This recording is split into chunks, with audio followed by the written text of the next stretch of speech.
could have done better in that game to keep control of it. But also, you'll be aware there's been sort of talk that in the last two tournaments, when we've first come up against a really top world-class team, that's when we haven't been able to win the game.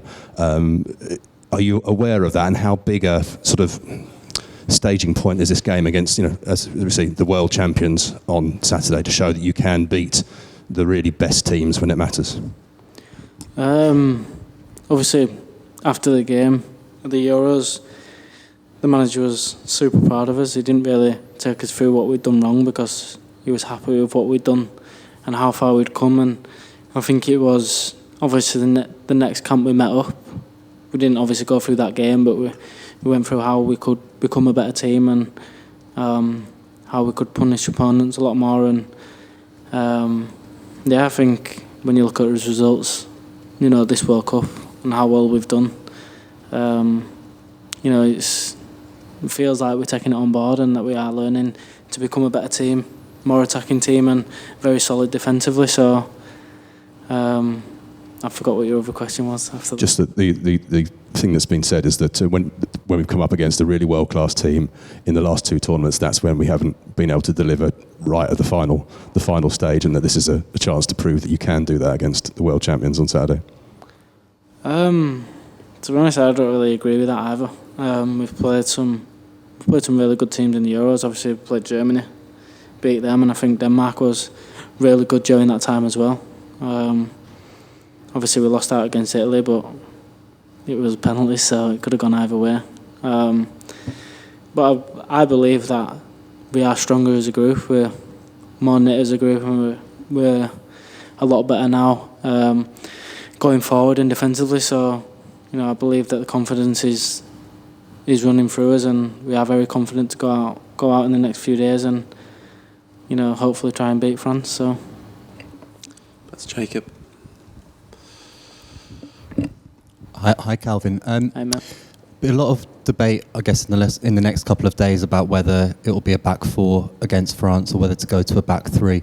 Declan told us last week about how in that game against Italy, when it was just you and him in midfield against three Italian midfielders, it was harder to get control. If a team does have more players in that position against you, what's the way that you think you need to deal with that and counteract that? Is it running more? Is it something tactical?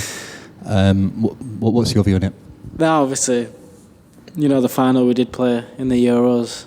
I think any game when you're outnumbered in the middle, it's a lot more difficult during that game. Regardless of whether you win or lose, you'll come off the pitch and you'll know it's been a lot more difficult. So I think, if it happened to us, I think, naturally we just go to match them up and play, obviously, man-to-man in midfield. And, if they beat us, then at least we know that we've tried his best to, fight against them, man v man, and try and overcome them. So, I think my initial reaction would be to, match them up in midfield and, get the same amount of bodies in the middle as what the other team's got.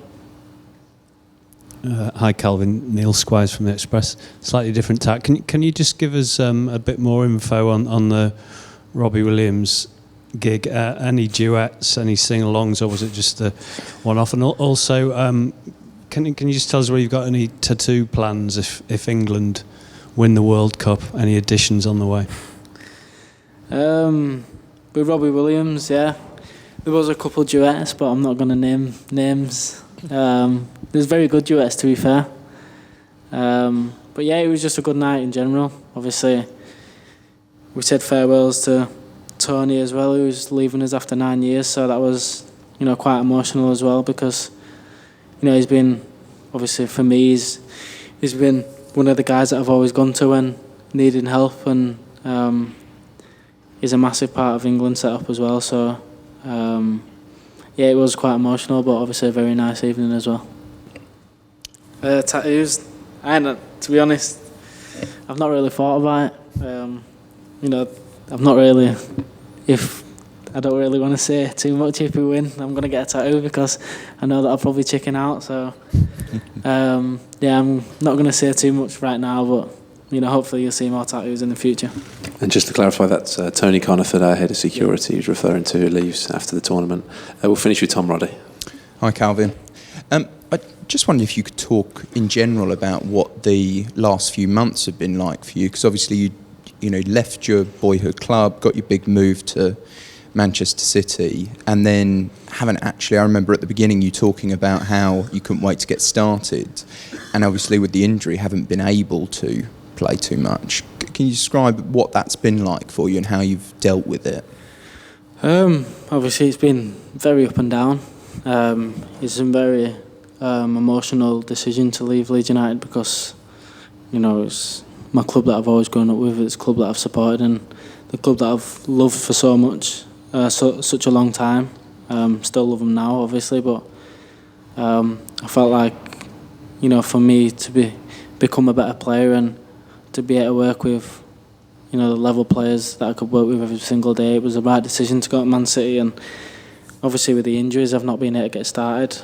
But even though I've not been able to get started, I'm still learning so much on the training pitch and in meetings and stuff, and spoke to the manager quite a lot as well. So it's just a matter of obviously time and giving me time to get back fit, and then having the opportunity eventually when it comes, taking that. And regardless whether I'm playing or not, I'm still obviously very happy there. I'm still working as hard as I possibly can to be involved, and still working hard to become a better player and to learn as much as possible from probably one of the best managers in the world. So thanks, guys. We'll end it there. Appreciate your time today. thank you.